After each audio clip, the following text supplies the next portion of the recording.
Welcome back to Maury's Music. Today we're taking a look at the Martin Standard Series. My name is Maury Rutch. And I'm Spoon Phillips. And we have a lot to talk about. How you doing today, Spoon? I'm doing very well. How are you? I'm doing awesome. Thank you very much for asking. We have so much to talk about today. Enough of the jibber jabber. Nobody wants to hear how we're doing. How is this Standard Series doing? The Standard Series is doing just great. And today's Standard Series, in the opinion of many people, is as good or better than any guitar that Martin has been making for its long history. And I just want to say that when we say the word standard, to some ears, it means basic, the standard, that you expect, when in fact the standard you expect from Martin set the standard for what an acoustic guitar should be. And the D28, their ship of the line model from the Standard Series, more people want to own a D28 than any other guitar in the world. So yeah, Standard Series is doing this great. So I think we can definitely both agree that the Martin Standard Series are the standard. And I want to begin by asking you a question. What are some of your favorite Standard Series Martins, and do you currently own them? Actually, I don't. The only guitar that I own that is made with Standard Series specs is a 1996 C16. And at that time, when they first came out with the 16s, they had the same neck joint, the same neck shape, the same bracing as Standard Series instruments. So it was basically a long scale Martin with 1/4-inch scallop bracing. So it was the closest thing that Martin had ever made to the OM18 since the 1930s at that time. And then shortly after that, a few years later, Martin changed the 16 series into their less expensive line with a different neck joint and different bracing and stuff. So, but I've owned many Standard Series Martins over the years.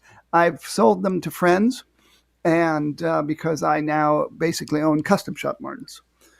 But if we're going to talk about today, the OM28 is one of the great Martins, and so is the D28 and the HD28, the D18. I could go on and on. So I'm a big fan of Standard Series Martins. Well, that's a really good answer, and the Standard Series is home to some of the most famous acoustic guitars ever. Things like the D18, the D28, the HD28. When you say these words out loud, you can't help but think of so much music history. Can you name some famous artists who not only play Standard Series Martins, but are often associated with them? I'm asking the question this way because I think we can both agree the list of famous players who simply play a Standard Series Martin is probably in the millions. Oh, absolutely. Millions is a big number, but we could spend an entire podcast just naming people who play Martins whose names would be familiar with a lot of people. So I think once we move ahead and we start looking at the individual styles inside this Standard Series, I will drop some names here and there that just come off the top of my head, and you should do the same of when you hear this model, what name pops in your head, and we can go through and probably get a lot of those famous player names under our belts. Well, speaking of each model, why don't we start talking about these Standard Series guitars? There are so many to pick from. I guess if I made you answer off the cuff, if I just said, don't think about it, just say it, what is the most iconic Standard Series in your mind? Go. The D28. That's what I was going to say. Oh, yes, of course. I guess some people would say the D45. However, I'll add that the HD28 is more like the D28s from the old days than the current D28. And when we get into the individual styles, I'll expand on that a little bit. Ah, you said styles. I'm used to looking at things like the D15, the 0015, and those aren't styles, those are models. Why would there be styles in the Standard Series and not models? Well, the way that Martin has always made guitars, the style, for instance, D18, D stands for the body size, dreadnought, 18 stands for the style, and the style includes both the cosmetic trim that's associated with that style and also the woods that are used to create it. And so at the bottom, price-wise, of the standard series is style 18. And maybe you could go over the models that are currently available in style 18, and then I can talk a little more about the details of style 18. Well, I can do that, but I have a little bit of an agenda, and I'll ask you to listen very carefully, see if you can figure out where I'm going to be going with this. You can take a look at the Martin Standard Series staying on the 18 side of things, meaning mahogany. You have things like an 018, 0018, 0018, D18, and I think I'm out of 18s. Your point being?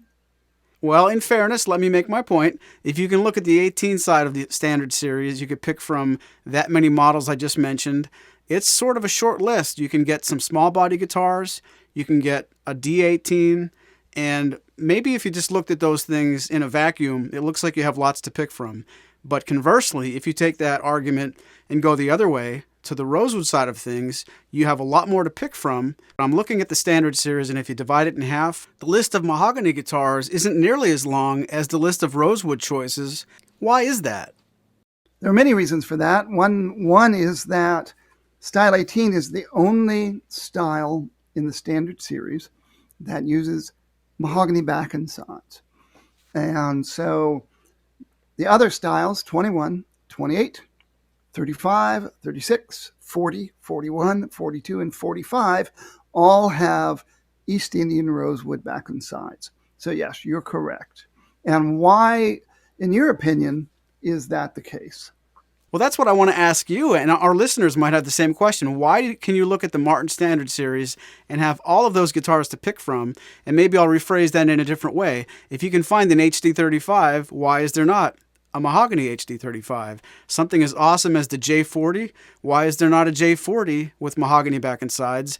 Is there a quick answer that you can arrive at that tells our listeners why there are so many more choices in Rosewood besides the obvious that Rosewood's better? Uh-oh. Exactly. Speaking as a bona fide mahoganite, I could take offense to that, but I know that you're a rosewood lover. I was a mahogany lover my whole life, but I was eventually seduced by the dark side, and now actually own more rosewood guitars than mahogany guitars. But I still have my lone mahogany guitar, that 1996 000C 16, long scale, narrow neck, scallop braced, quarter-inch braced, mahogany Sitka spruce guitar that I love very much. And so I think there are lots of people who prefer the mahogany sound. It's a simpler sound. The overtone content that you get from mahogany back and sides, reflecting the sound waves coming off the Sitka spruce top, is simpler. It doesn't mean it doesn't have harmonics. It doesn't have as many layers of harmonics. It's not as warm and moist or woofy a sound as you get from rosewood. Some people feel that rosewood is too dark and too thick and too rich, particularly with Martins, since Martins have a very rich, throaty sound with a lot of body resonance and a lot of body tone compared to an awful lot of other guitars out there. So if you really love the Martin sound and you want the most complex, fuller sound, you're going to go for a rosewood guitar. That being said, going back to style 18, it has simpler appointments than you get from rosewood Martins, but classic appointments. And people should remember, if they don't already know, that starting actually all the way back to 2012, Martin started making certain changes to the standard series. And by 2018, they referred to it as the reimagined standard series, that they brought in a variety of features that used to be seen on the old vintage series. And so they brought in things like herringbone trim on style 28 and those diamonds and squares markers. They brought in on all of them a vintage toner to the tops. And so they basically realized that more and more people were hearkening back in their wishes to the Martins from the 1930s. So most of the models in the standard series look more like models from the 1930s. Not all of them. Some of them look more like models from the 1950s. But you still have the modern features of the modern Martin neck. You have the modern Martin truss rod and so forth, the modern Martin bridge with the modern Martin saddle that's nice for putting in undersaddle pickups to add in electronics, things like that. So they've brought a lot of vintage styling into the modern standard series. And for standard, for the D18, 0018, 0018, and 018, you get the mahogany back and sides with the Sitka spruce top. You get tortoiseshell, faux tortoiseshell binding around the neck and the pick guard. That harkens back to the 1930s. You get ebony fingerboard and bridge, where Style 18 used to have rosewood for many, many years. And you get the vintage open back tuners. So with the modern convenience of the high performance neck. So for mahogany lovers, there's frankly a lot to offer in Style 18. But 18 is, both because of the mahogany and because of the simpler styling, is less expensive than the Rosewood models. So let me ask you, Mr. Rosewood lover, what's the first person you can think of when you hear Style 18, any Style 18 Martin, somebody that you know that's a recording artist and concert artist that plays a Style 18 Martin?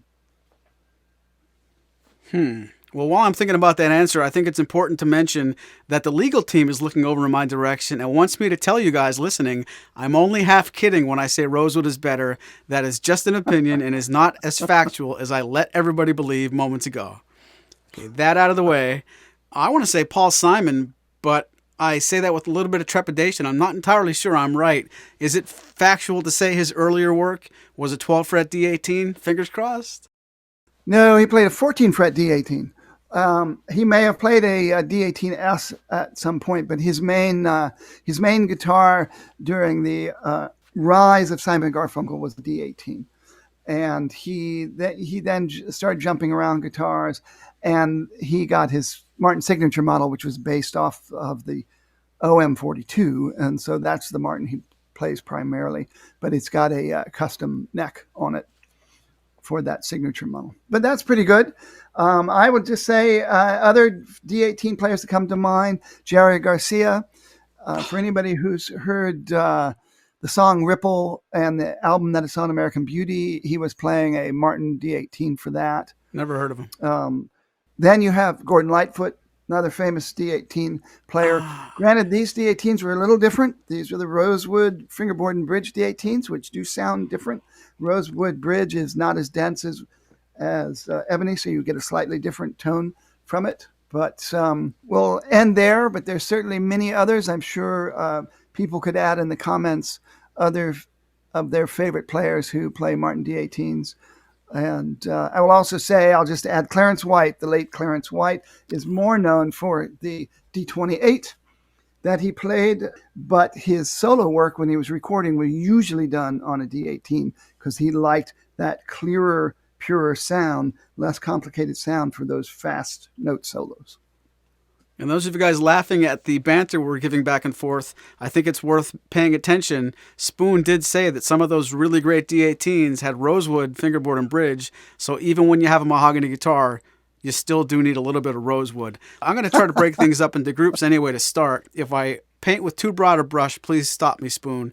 If we're looking at buying a Martin guitar, we want to be in the standard series and we want to be in the 18s. If somebody out there listening is potentially shopping, can you help them decide whether or not they should go into, say, a 00 or 0018 versus a D18, and which players might appreciate which features there?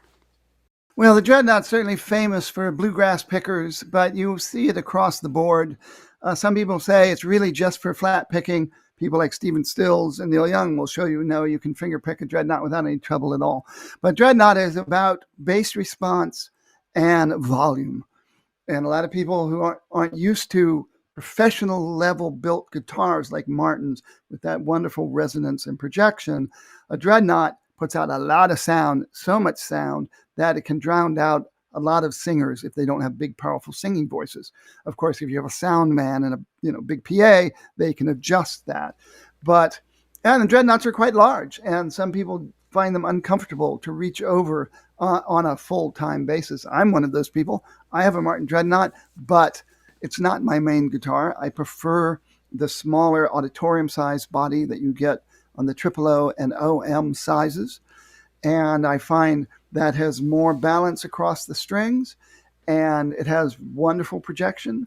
It's versatile for fingerstyle and strumming and playing rock and roll. And if you doubt that, just start following Maury Rutch around, because he plays a Martin OM as his main guitar, and he plays every kind of popular music you can imagine on that guitar. Double O is a little less bass response than the triple O body size, and that is a very comfortable guitar.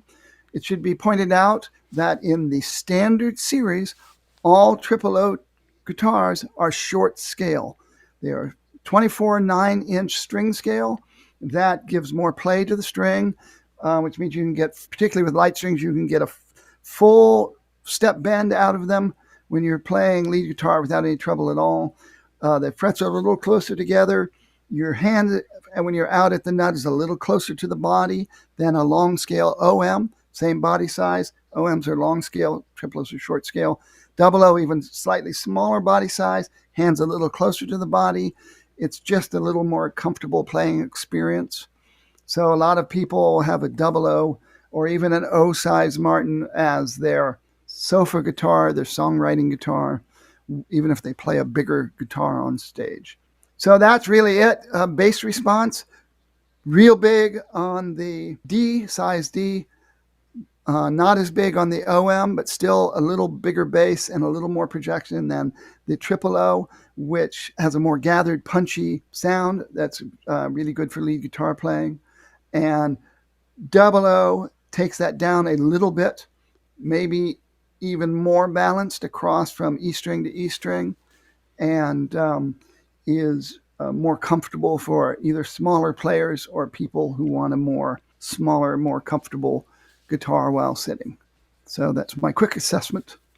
Thanks, Spoon. Hopefully our listeners are getting something out of this podcast, and if you are, please consider sharing it with your friends. So, would you say your assessment of the 18 series guitars would also translate the same way looking at the Rosewood side of things? In terms of the body sizes, yes, definitely. But it's important to mention, as our listeners are about to discover, that not every size is available in every style in the Rosewood models. In fact, some of the styles only have one model available currently. For example, what's the least expensive Rosewood Martin in the standard series? That would be the OM21. Bingo. The OM21 is a fascinating model for me, and also one of my favorite models, partially because it's the least expensive Rosewood model. Style 21 goes way back into Martin history. So I'm going to take a moment for those people who are not familiar with these Martin model names. There are going to be people out there that wonder, where did these numbers come from? Style 18, style 21, and so forth.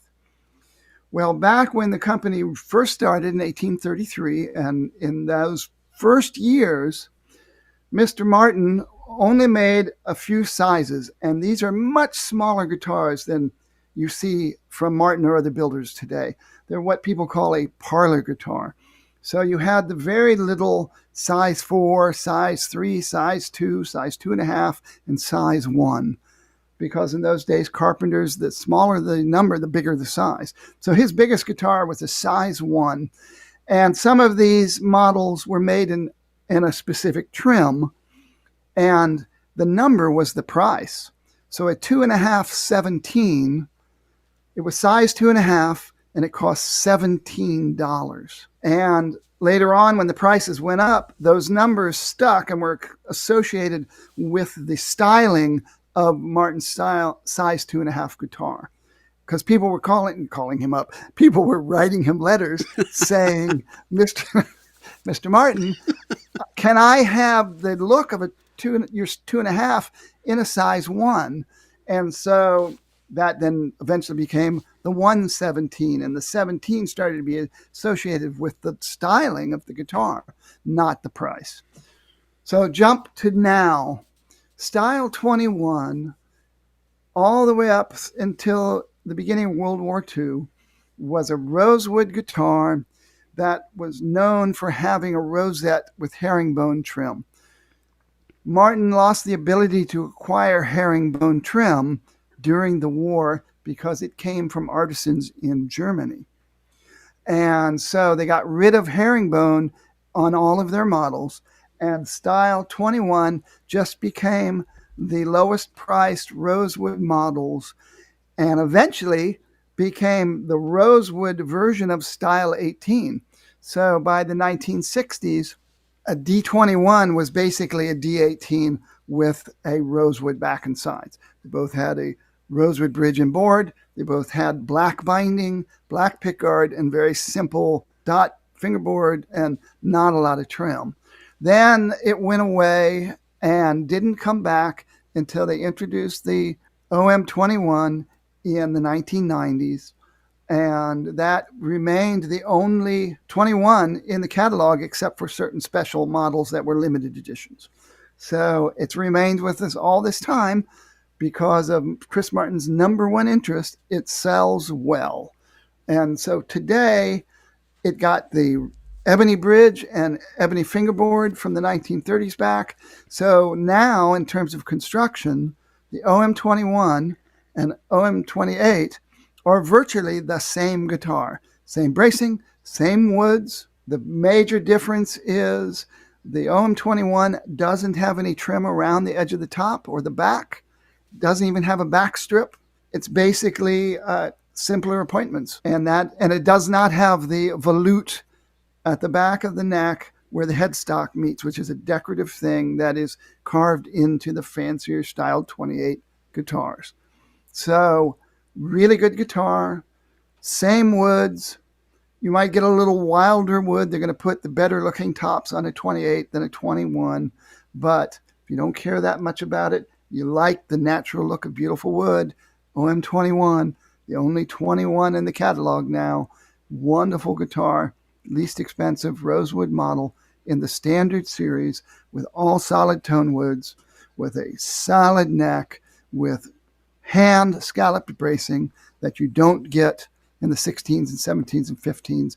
That scalloping is all done by a robot now.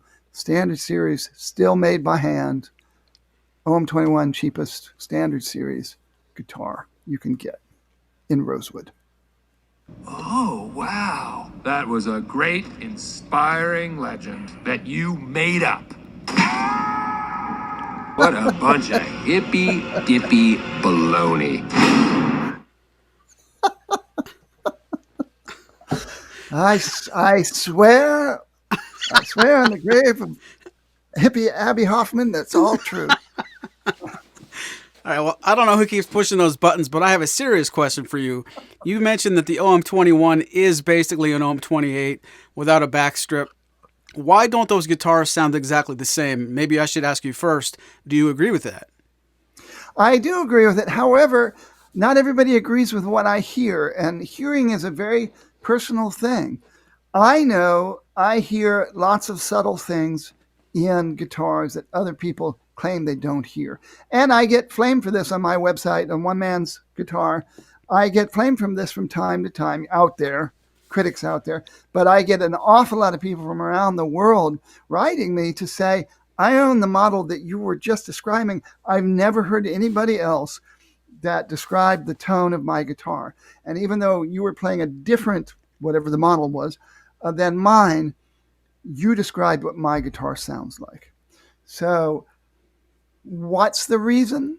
Could it be The wood grades the woods are still so similar. The quality of the wood that's coming from Martin's acclamation rim is so similar. That would come down to the individual soundboard, that piece of spruce, which is the number one reason the guitar has its personality, is the particular piece of spruce used for the top, are way too similar to say 21s sound different than 28s. In the old days, they tried to say that the D41 was shaved thinner. That's why it sounded sunnier and more open.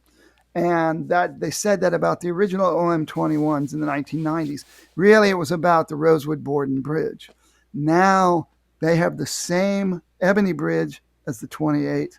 I think it's because the OM21 does not have a trench carved into that thin, solid spruce top where it meets the sides. That trench is where they inlay the purfling in style 28 guitars and style 35 guitars, and inlay that abalone shell in the 40s. And the same thing on the back. There's no trim around the edge of the back. And having those plates of wood thinned out right where they glue to the sides, I cannot believe that can't have some impact on the kinetic energy that's being transferred across that soundboard into the sides and into the back. And I'm totally open to other people's theories, including the people that say it doesn't make any difference at all. But I know the OM21 sounds different to me than the OM28. And that's really looking at the construction and the physics involved. That's the only difference I can see. Well, I was told there'd be no physics on this broadcast, so let's get out of that tangent right there. It's been my opinion that sometimes the OM28 sounds just a little bit bassier than an OM21. There are other times, especially when I'm doing our live show on Wednesdays on YouTube, where I take you through a virtual tour of our inventory, I'll sometimes play an OM28 and an OM21 back to back. There are times that I think they sound almost the same, but interestingly enough, I've never thought that the OM21 sounded bassier or warmer than an OM28. So we can go down that rabbit hole a lot longer than anybody wants to listen to, but I'd be interested to know from you guys listening, does anyone out there have the opinion that the OM21 is bassier than the OM28? Well, I've definitely heard people claim they think it's sounded fuller. And again, we're talking about individual guitars with those individual soundboards. And whatever difference we're talking about is extremely minor. That's why I think we have to be careful, too, for a lot of people out there that don't get to go into Maury's music and play lots of Martins and don't get to go to the Martin factory and play lots of Martins. They are so much more similar than they ever were before the OM21 got a ebony bridge. The density of the fingerboard, people could argue how much that might matter, but the density and the actual physical properties of rosewood versus ebony is definitely different. It definitely has the ebony has a dampening feature on the frequencies going through that bridge to that bridge plate that you don't get with rosewood.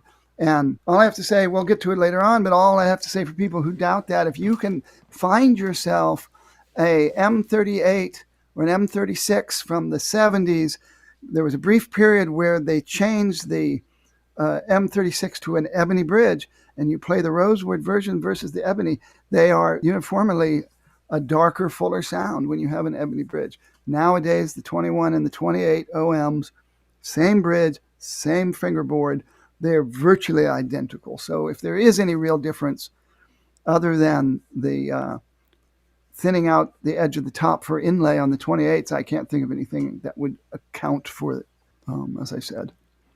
Well, speaking of the M38, maybe we should ask our buddy Marshall Fleischer. He's got an old M38, but honestly, I'm not sure if he has the Rosewood Bridge or the Ebony Bridge. Let's get him on the line.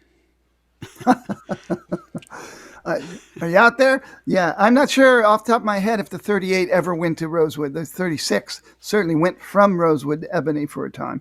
But we're not going to skip to the 30s yet because we have the illustriously famous and much loved 28s to talk about. Ah, well, when you say 28, do you mean 0028, D28, HD28? Which one are you talking about? There are so many. Well, I'm glad you brought that up because The 28s, of course, are the most famous. The D28 was the dreadnought that won over the world when it was converted from 12 fret to 14 fret in 1934. And, today, the D28s from the 1930s are the most coveted collectible Martins in terms of people who really play them. Those bluegrass players, big time bluegrass players. The D45, of course, they didn't make very many of them, encrusted with the pearl. Those are more expensive purely because of the works of art that they are, and they made so few of them. But today's D28 is not a direct descendant from those old guitars. The HD28 is. It's the HD28 that has the looks of a 1930s D28 now with the herringbone trim and the diamonds and squares fingerboard. The D28, which is the entry-level dreadnought, price-wise, does not have that 1930s look. It looks more like a D28 from the 1950s and 1960s, the ones that the Beatles played, the ones that a lot of bluegrassers play as well, but they have that black and white stripes along the edge of the top and the Art Deco white dot, mother pearl dot fretboard that came in again after World War II when they had to get rid of the herringbone. They went with that look, that styling that came from their jazz guitars, their jazz archtop guitars from the jazz age. And in those days, Martins with a herringbone and diamond and square fretboards were associated with the 1800s and were thought of as your granddad's Martin. And young Fred Martin in those days, when he was taking over the company, wanted to modernize and wanted to bring the looks of Martin guitars forward and into the future. And so that's where the white dots came from and the black and white ply that you saw in Elvis, people like Elvis Presley and John Lennon and the people that played the D28s, Joni Mitchell, that were playing the D28s across the 50s and 60s. And so when Chris Martin wanted to retroize and reimagine the standard series, he insisted on keeping the D28 more like that. And of course, what's the real big difference in your mind, Maury, between the D28 and the HD28? Well, depending on what year you're talking about, I would say the herringbone trim and the scallop bracing. Well, yeah, scallop bracing is what I'm aiming at. The D28, the standard D28, since 1946, I believe, has not had scallop bracing. And so even when Martin brought back scallop bracing, first with the HD28 and the M36 and 38 that we'll talk about in a minute, and then they came out with the Vintage series with the forward shifted scallop bracing, and the Golden Era series with forward shifted scallop bracing, blah, blah, blah, blah, blah, blah, blah. The D28 kept its non-scallop bracing. And so did the D18 until the reimagining happened. So you had the D28 now is one of the only non-scalloped Martins in the standard series. And it gives you a unique sound. In my ear and mind, it's a very focused, punchy sound with really strong top notes. Those fundamental notes just stand out. It records wonderfully well. Its tonal signature is heard very clearly when you're playing with other musicians. It doesn't have the natural reverb that you get from scallop bracing that people love so much, and probably why the HD28 sells so well. So let me ask you that. D28 is a little less expensive than the HD28. Which one do you feel sells better, at least at Maury's Music? Currently, I would admit that it's the HD28, but it's one of those races that's neck and neck. And going back, prior to 2018, when inventory levels were a lot healthier, they were probably almost almost a dead heat. I think every time we'd sell a couple of D28s, we would think, oh, here they go. This is going to be a trend. And then we'd sell 3 HD28s. I think very recently, the HD28 has been selling a little bit better. But when I say that to our listeners, what you have to understand is they both outsell almost everything else in the Martin catalog. So we're talking about two of the heaviest hitters. I think it's the HD28, but it's not by much. And by no means do I mean that the D28 doesn't sell well. And that's actually a good segue because I have time for a trivia question, Spoon, if you'll indulge me. Sure, by all means. In 2018, most of the standard series got reimagined. For the D28, that happened in a different year. Can you tell us what year the D28 was reimagined? I can. I actually got to play some of those prototypes, and I was there when they unveiled the new reimagined D28, though they didn't call it reimagined that year.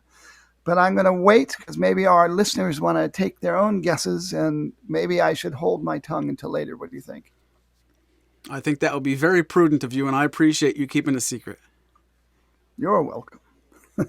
So Style 28, classic Martin, solid rosewood, back and sides, solid 6 spruce top, forward shifted scallop bracing on the larger models, except, of course, for the non-scallop bracing on the D28.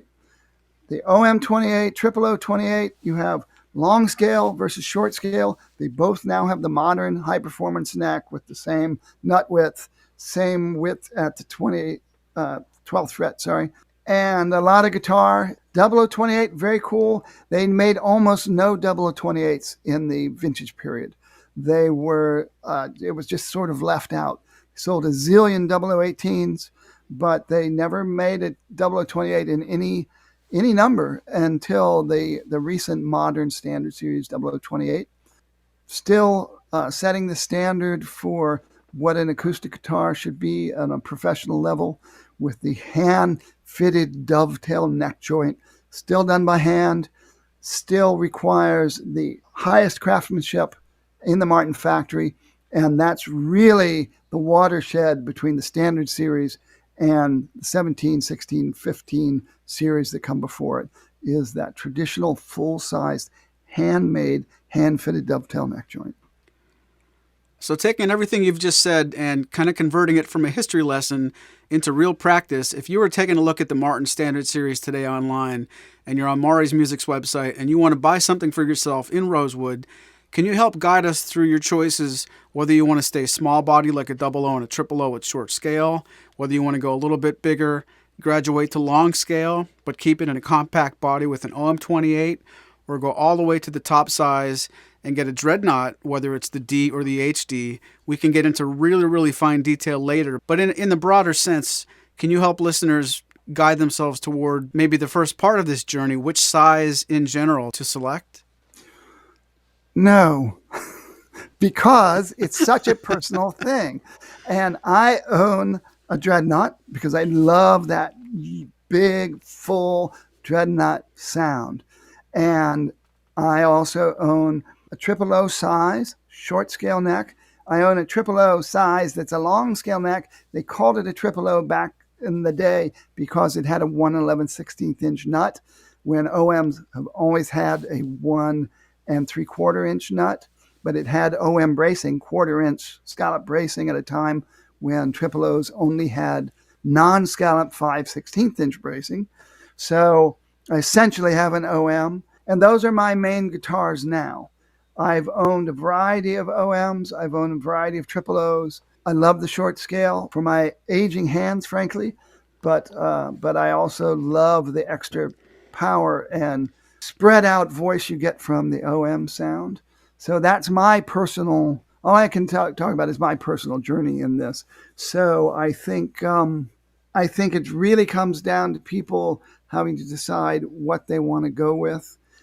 Obviously, those of us who are lucky enough to be able to afford more than one Martin guitar, having the larger body and the more smaller, short scale, more intimate body is it's a wonderful privilege to own those kind of guitars. And I know we have friends out there who are tapping their foot about all this 28 business because they're much bigger fans of the 35s. So we'll have to move on to that pretty soon. Okay, how about now? Let's take a look at the D35.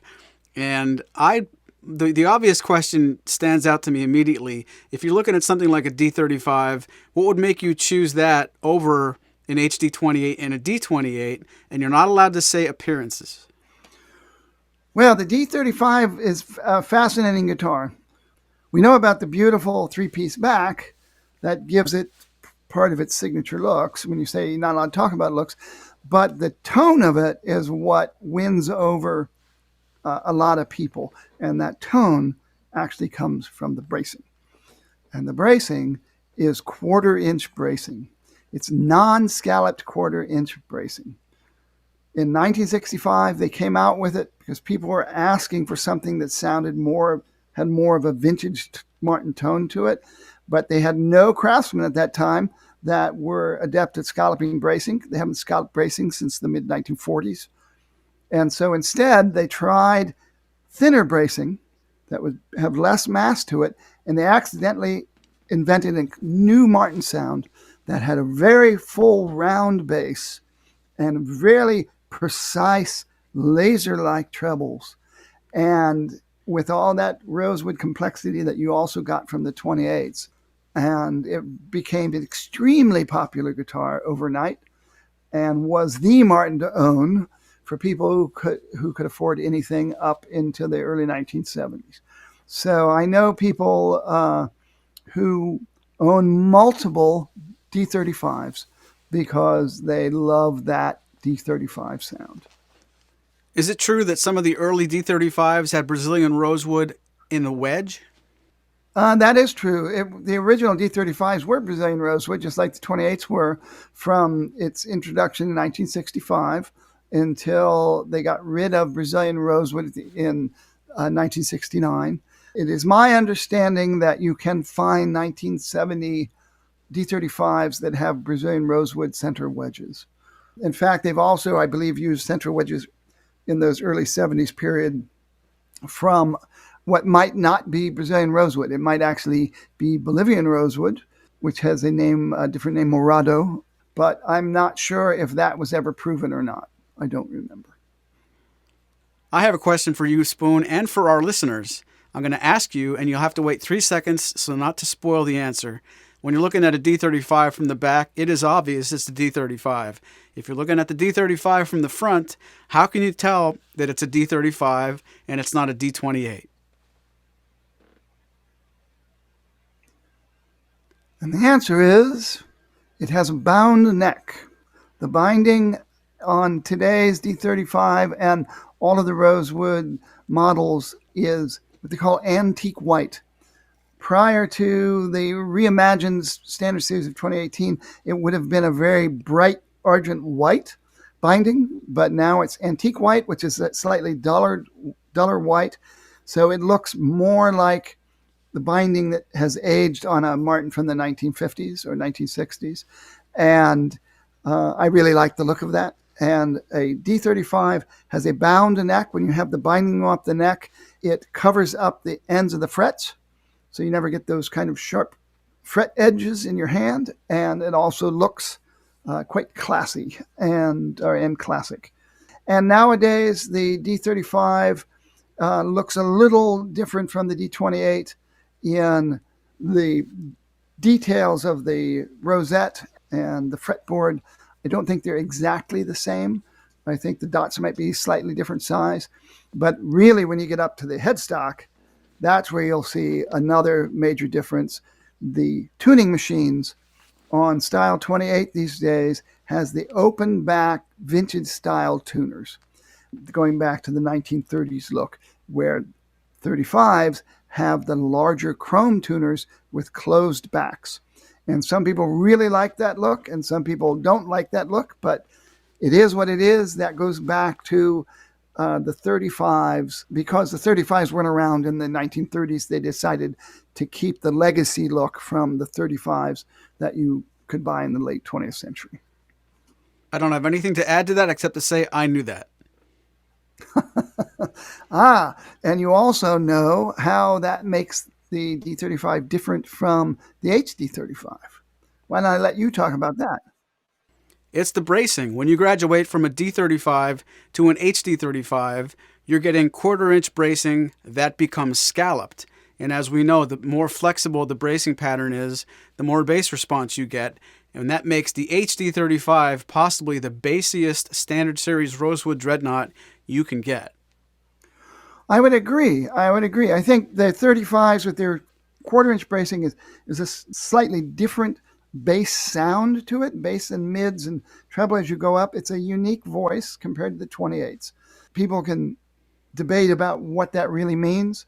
To my ear, the 35 bass is a rounder, almost bulbous bottom end to it compared to the 28s.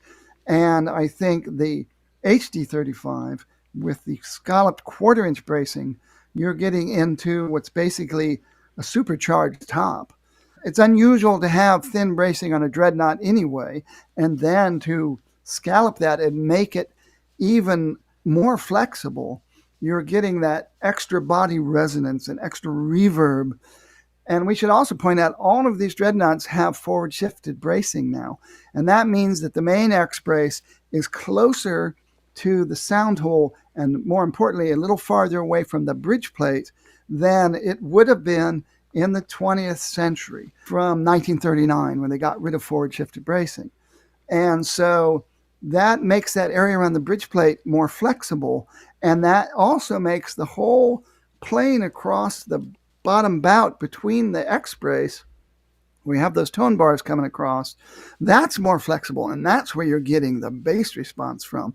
So the combination of the extra bass response from forward shifted bracing and the extra bass response of scallop bracing and the extra reverb and reverberation from the quarter-inch scallop bracing just makes that HD35 the most complex, richest, bassiest bear in the Martin lineup, in my opinion. So to put it in perspective so our listeners get a better idea of what you're talking about, when I ask you, let's record this podcast every week, would you say you're as flexible with your time as a D28, an HD28, or an HD35? I would probably have to say the D28, unfortunately. but I would agree. But thanks for asking.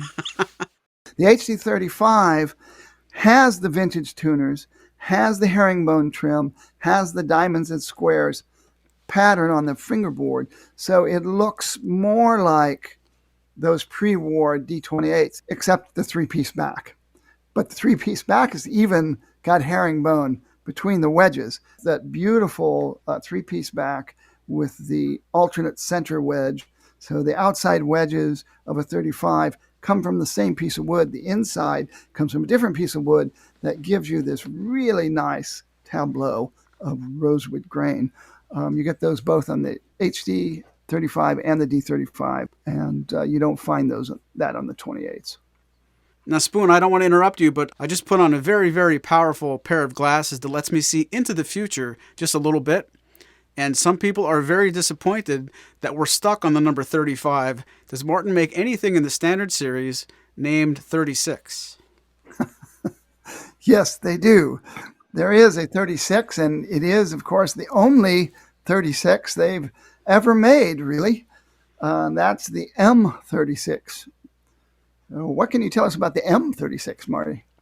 The M is an interesting concept. It's a combination of an OM and a jumbo. If you looked at the guitar head on, it's got the silhouette of a jumbo guitar. But if you turned it on its side and you looked at it as far as depth, it's as deep as an OM. So you might make an argument that it's a shallow body jumbo, or, well, I don't know what you would call it, but that's what it is. The way I would describe an M, if an OM is a little bit too small for you, Dreadnought's a little bit too big for you, and when I say that, I mean either in tone or just, physically uncomfortable on your lap, the M36 is ironically at the same time one of the most versatile guitars Martin ever made, and one of the least popular and most, I would almost put it into the hidden gems category. No, I totally agree, Maury. The M size is something that some people really love a lot and other people know nothing about. The M, which actually stands for Grand Auditorium, was the first body size in a long time that got a letter. You had the OM in the early 1930s and the D Dreadnought in the 1930s and all the way up to 1979. And then they came out with the M. And one of the reasons they used that 1930s idea was because the M has the body silhouette of one of Martin's 1930s jazz sizes called the size F. And in the folk boom, people were taking some of Martin's old jazz guitars with those arched tops and removing the arch top and having a local luthier put a flat top with X bracing on top of it. And the F was the largest size. It had the widest top that Martin had made at that time. And David Bromberg was famous for having a F that was changed to a flat top. And he actually brought one of his converted guitars to the Martin factory and showed it to Fred Martin. And that led to Martin coming out with a model called the M38. The M38 is made now and again. It's not in the catalog right now, but it has a pearl rosette and some other features that make it a little fancier than the M36. The M36 was the more affordable and was the more popular M. And Chris Martin brought it back because he believes in legacy and he believes they should always have at least one M in the lineup.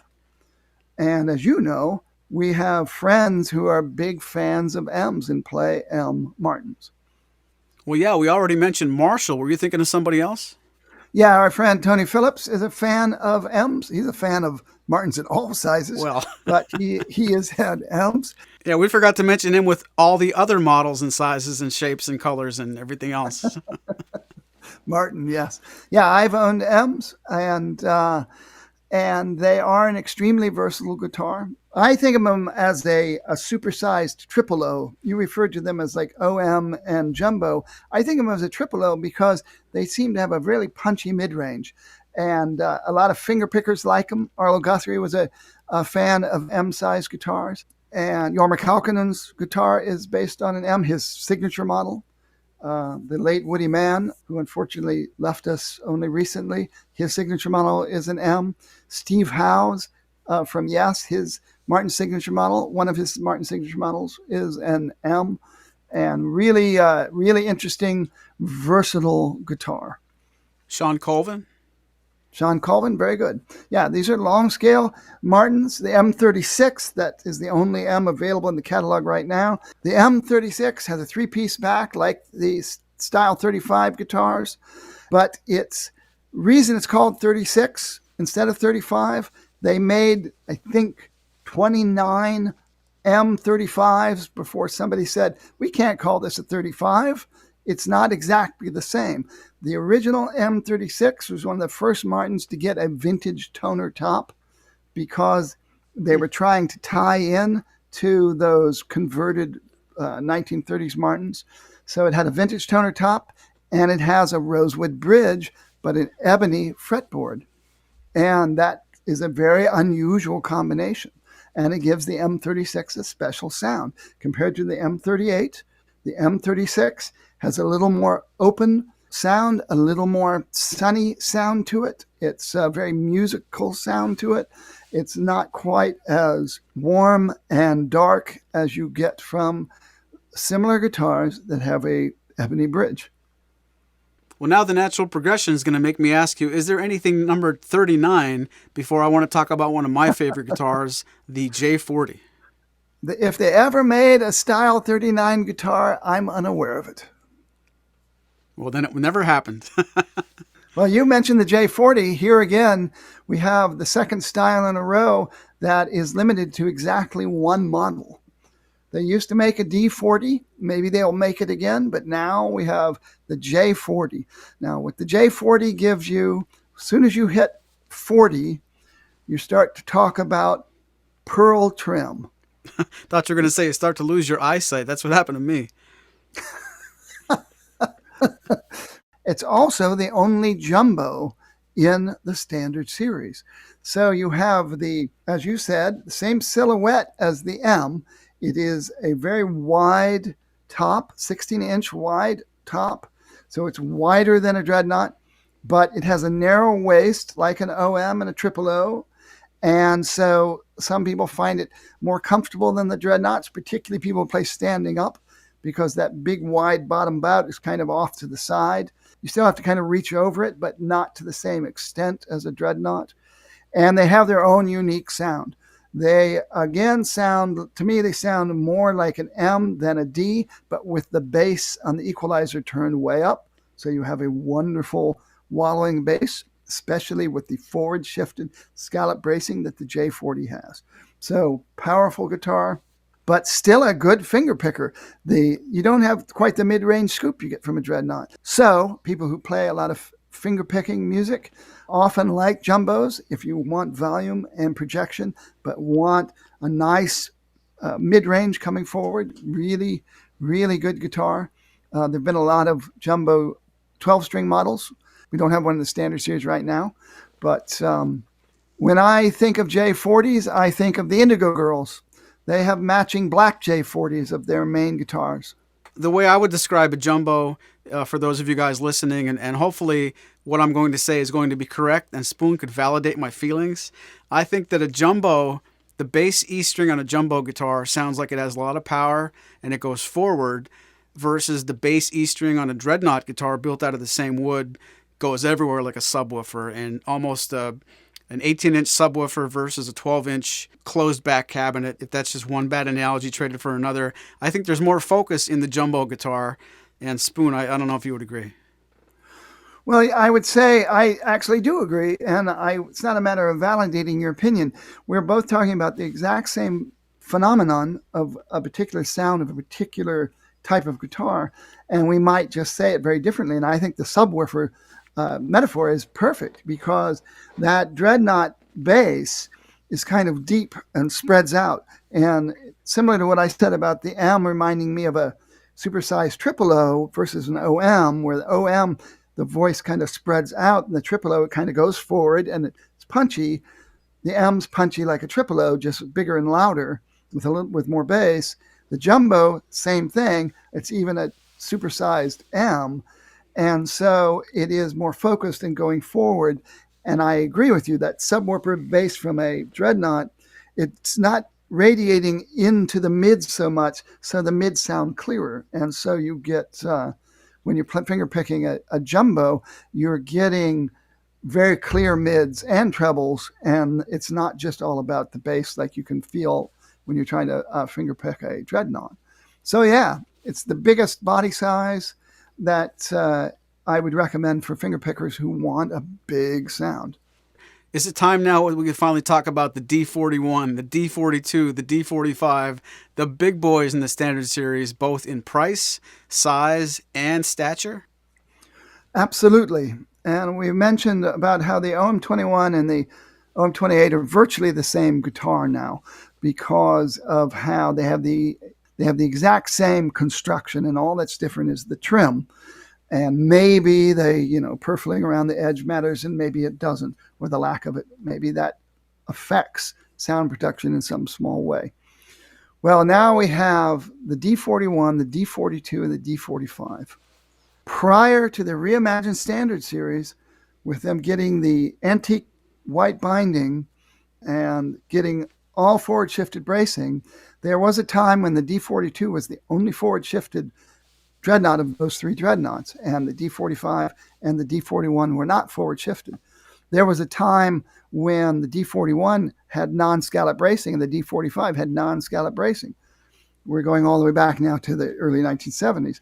But now these three guitars are basically the same guitar except for two things: the grade of the wood, which is supposed to be entirely cosmetic, and the fact that the D41 has that beautiful abalone inlay, that glittering, sparkling, multicolored abalone is inlaid in a trench around the edge of the top.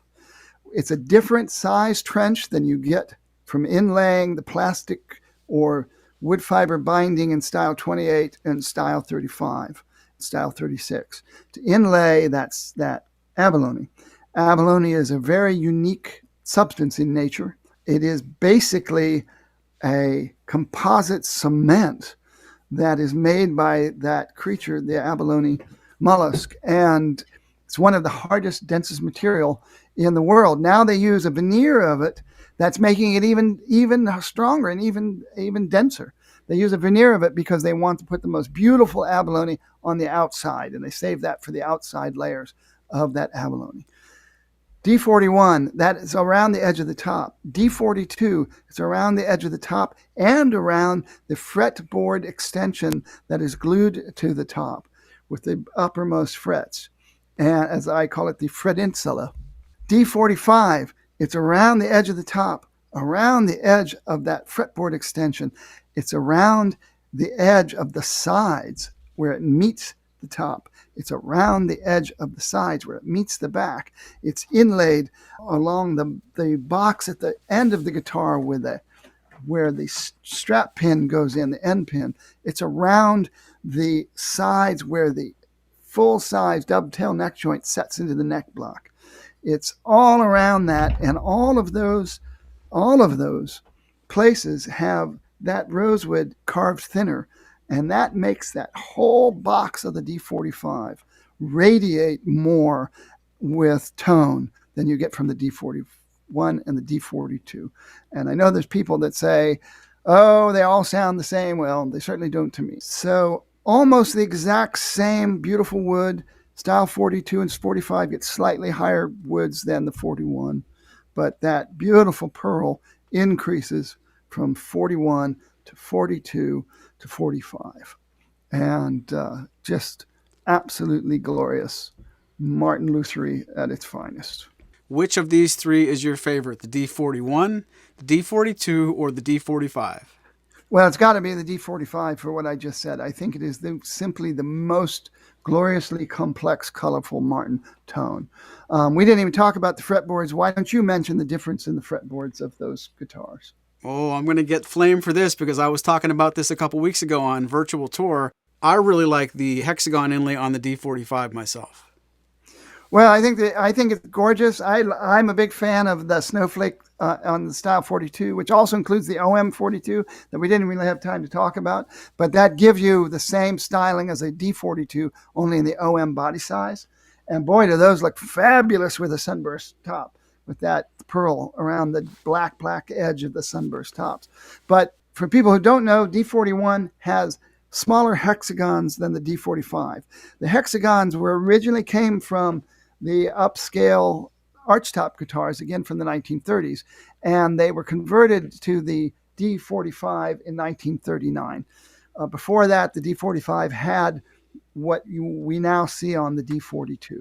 There were a couple custom D42s made back in the day for famous people, and they didn't have that same fretboard. They just called them D42s, and they didn't have the D45 pearl around the edges and around the back. But now the D42 looks like a pre-war D45, and the D45 looks like a post-1938 D45. But I think I like the hexagons too. That's the D45 Crosbill's Nash & Young that they all bought, in the late 1960s when they brought back the model. And that's the where the D41 was Dan Fogelberg's D41. I like, George Jones's D41. I like all three of them. Forgive me for interrupting this podcast again, but I want to circle back and answer my trivia question. What year was the Martin D28 reimagined? The new D28 debuted at Summer NAMM in 2017 with forward-shifted bracing and the looks and styling that would appear on the other Standard Series guitars the following January at Winter NAMM in 2018.